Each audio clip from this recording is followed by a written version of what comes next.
Em julho de 2020, quando do bicentenário da emancipação política de Sergipe, estávamos vivendo a plenitude da pandemia Covid-19. À época, o então presidente da Assembleia Legislativa, Luciano Bispo, me convidou para falar na Assembleia sobre os 200 anos da emancipação política de Sergipe. Estávamos todos usando máscara. Neste ano de 2025, resolvi rememorar aquele momento e fiz um recorte da minha palestra na Assembleia Legislativa. É necessário que a gente considere a economia da época e também o quadro político, porque eu sou daqueles que assumem o entendimento de que foram as condições econômicas e políticas do período que levaram o rei a tomar a decisão. Na verdade, talvez a Revolução Pernambucana tenha sido a gota d'água. Há um crescimento muito grande, muito significativo da quantidade de trabalho sobre a história de Sergipe nesses primeiros 20 anos do século XXI.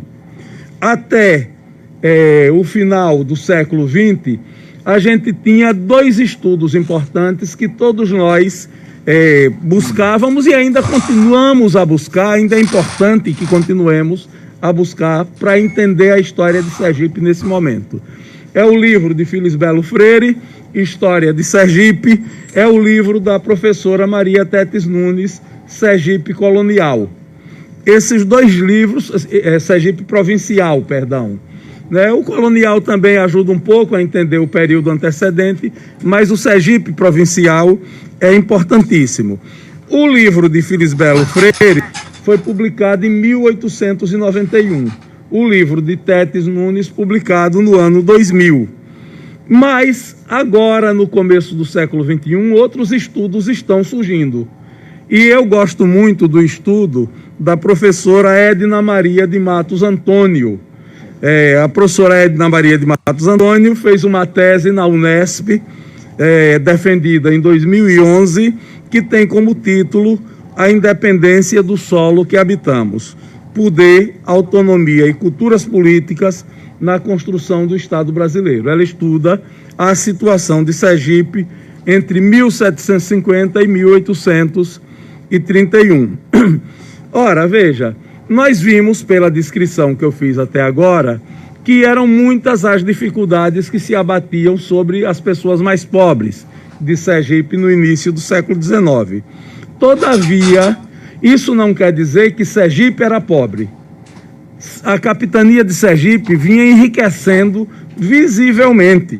No início do século XIX, desde a segunda metade do século XVIII, era visível a expansão dos vistosos canaviais nos produtivos vales dos rios Sergipe, Cotinguiba, Vaza Bahia e Piauí, onde as terras de maçapê eram abundantes, ricas, e a plantação de cana-de-açúcar prosperou. Terras próprias para cultivar cana-de-açúcar. Da mesma maneira, cresceu economicamente e politicamente o poderio dos senhores de terra. Eles não conheciam limites no seu poder, o que transformou o território sergipano em uma região na qual o Estado era um grande ausente. Cada senhor proprietário de terra era a autoridade máxima na região da sua influência. Eles decidiam sobre tudo. E os crimes, inclusive, eram abundantes e recorrentes e permaneciam impunes. Em 1809, o capitão-mor Manuel Inácio de Moraes Mesquita Pimentel enviou uma correspondência ao conde de Linhares, o ministro da Guerra e dos Estrangeiros, que retrata bem a situação de Sergipe naquele momento. Disse ele: esta capitania de Sergipe del Rei deve igualmente separar-se e não ser subordinada à capitania da Bahia.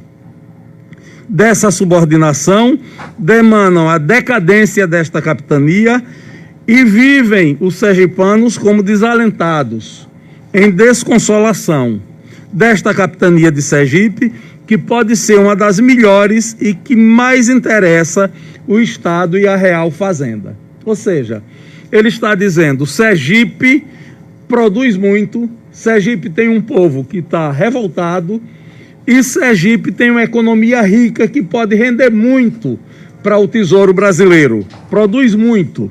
Do ponto de vista político, portanto, como assinalou no relatório que fez a Dom João VI, o nosso primeiro governador, Carlos Burlamac, alguns movimentos pleiteavam a independência de Sergipe desde a primeira metade do século XIX. Ou seja, não era novidade, desde o século XVIII, não era novidade aquele movimento de 1817 que levou o rei a assinar a Carta Régia. A demanda pela independência de Sergipe vinha desde o século XVIII.